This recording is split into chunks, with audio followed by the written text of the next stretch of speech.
Beautiful, Yeah. Tim. I got that on video. That's how you do it. That's a good piece of wood right there, boys. That's a good piece of wood.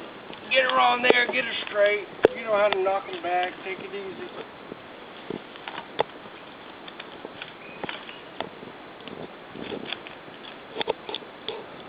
Alright, boys. That's going to be good. It's a very important part of this whole process right here is to feed the fire.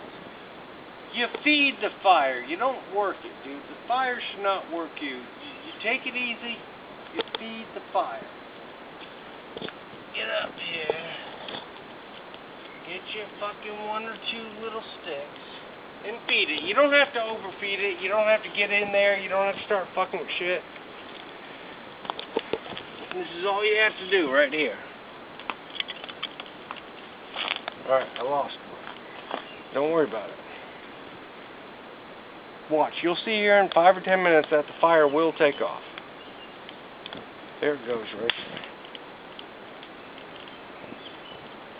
And for the whole fire to take off, you have to have a whole bit of dead wood, seasoned wood, you know what I mean? Just get in there, fucking put your wood on it, and then you won't have shit like this.